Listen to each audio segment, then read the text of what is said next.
மனைவிகளே, உங்கள் சொந்த புருஷருக்கு கீழ்ப்படியுங்கள். எபேசியர் 5ஆம் அதிகாரம் 22ஆம் வசனம். மனைவிகளே, கர்த்தருக்கு கீழ்ப்படுகிறது போல உங்கள் சொந்த புருஷருக்கும் கீழ்ப்படியுங்கள். கர்த்தருக்கு கீழ்ப்படுகிறது போல உங்கள் சொந்த புருஷருக்கும் கீழ்ப்படியுங்கள் என்ற வாக்கியம் புருஷரை கர்த்தருக்கு ஒப்பிட்டு சொல்லப்படுவது போல இந்த வசனம் சொல்லுகிறது. கணவனே கண்கண்ட தெய்வம் என்பது நமது தமிழ் இலக்கியங்களில் அல்லது தமிழ் சமூகத்தில் சொல்லப்படும் ஒரு வாக்கியம்.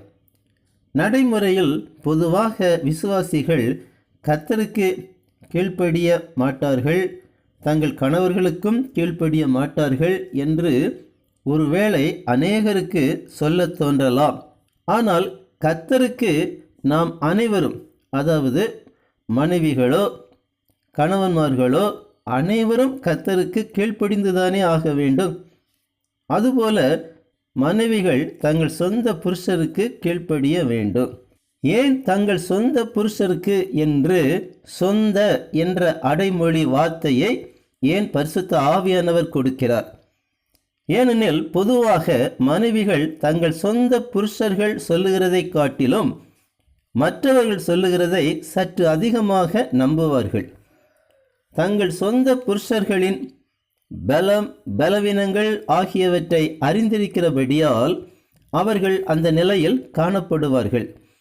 ஆதலால் தான் மனைவிகளே கர்த்தருக்கு கீழ்ப்படுகிறது போல உங்கள் சொந்த புருஷருக்கும் கீழ்ப்படியுங்கள் என்று கர்த்தர் தமது வேதத்தில் எழுதி வைத்திருக்கிறார்.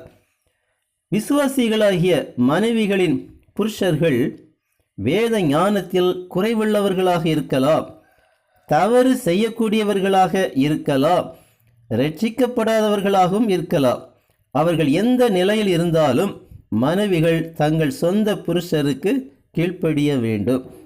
அப்படி கீழ்ப்படிவதனால் உண்டாகும் நஷ்டத்தை குறித்து மனைவிகள் கஷ்டப்பட வேண்டிய தேவையில்லை. அதுதான் விசுவாசிகளாகிய மனைவிகள் கர்த்தர் பேரில் வைக்கிற விசுவாசம். இயேசு கிறிஸ்து அற்புதங்கள் செய்த ஒவ்வொரு இடத்தையும் கவனித்து பாருங்கள்.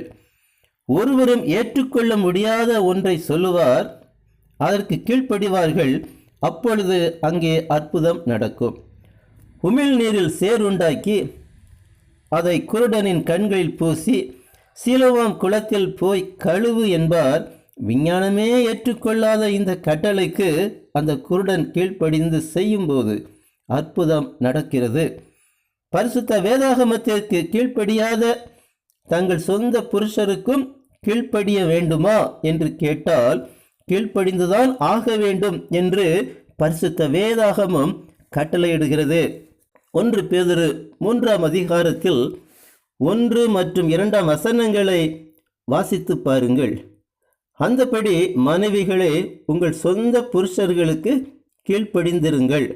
அப்பொழுது அவர்களில் யாராவது திருவசனத்திற்கு கீழ்ப்படியாதவர்களாயிருந்தால் பயபக்தியோடு கூடிய உங்கள் கற்புள்ள நடக்கையை அவர்கள் பார்த்து போதனையின்றி மனைவிகளின் நடக்கையினாலேயே ஆதாயப்படுத்தி கொள்ளப்படுவார்கள். மனைவிகள் தங்கள் புருஷர்களுக்கு போதனையே செய்யாமல் கீழ்ப்படிந்து நடந்து அவர்களை கர்த்தருக்கென்று ஆதாயப்படுத்த வேண்டும் என்றே பரிசுத்த வேதாகமம் சொல்லுகிறது. கர்த்தராகிய இயேசு கிறிஸ்துவின் நாமம் மகிமைப்படுவதாக. ஆமேன்.